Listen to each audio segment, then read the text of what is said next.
कुछ लोग खुद पसंदी का शिकार हो जाते हैं, मैं सोना बड़ा हूं, मेरा रंग बड़ा गोरा है। ये ढल जाती हैं जवानियां, खत्म हो जाते हैं मसले।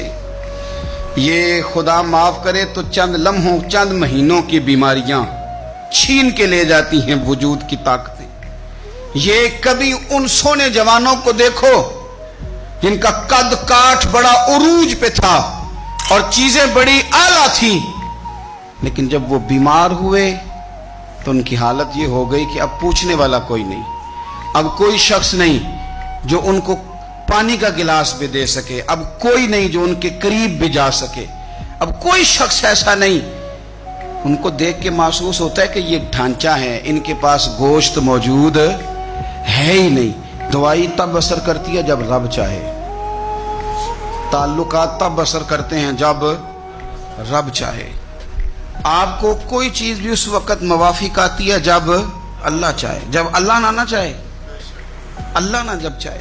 ख्वाजा हसन बसरी रहमतुल्लाह अलैह फरमाते हैं, मैं एक बादशाह से मिलने गया, मिस्र के बादशाह से। तो अपने गांव गया हुआ था, मुझे पीछे जाने का मौका मिला तो एक कब्र पे खड़ा था बादशाह।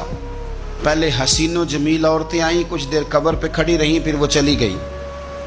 फिर उसके बाद बड़े बड़े उलमा आए, कब्र पे खड़े हुए चले गए।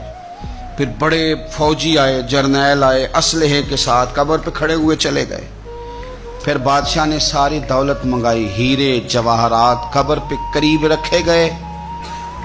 फिर बादशाह आया, उसने अपने सर से पगड़ी उतारी, कब्र के पैरों वाली साइड पे रख के वो खोल के रोया। फिर दूर एक कोने में हट के सजदे में गिरा। हजरत हसन बसरी रहमतुल्लाह अलैह फरमाते हैं, मैंने कहा ये माजरा क्या है? तो कहा बादशाह का एक ही बेटा था, बीमार हो गया, दुनिया के महंगे महंगे तबीब बुलाए, ठीक ना हो सका।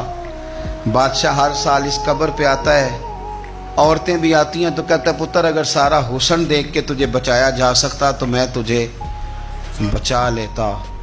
फिर उलमा आते हैं तो बादशाह कहता है पुत्र अगर सारा इल्म लगा के तुझे बचाया जा सकता तो मैं तुझे बचा लेता। फिर सारे फौजी आते हैं तो बादशाह कहता है पुत्र अगर सारी ताकत लड़ा के बचाया जा सकता तो मैं तुझे बचा लेता। पर हीरे जवाहरात रख के कहता है पुत्र मैं सारी दौलत कुर्बान कर देता पर तुझे जाने न देता। फिर वो सर से ताज उतार के कब्र पे रख के कहता पुत्र मैं बादशाह हूं, मैं हुकूमत की परवाह न करता, मांग के रोटी खा लेता, लेकिन हुकूमत दे के तुझे बचाया जा सकता तो मैं तुझे।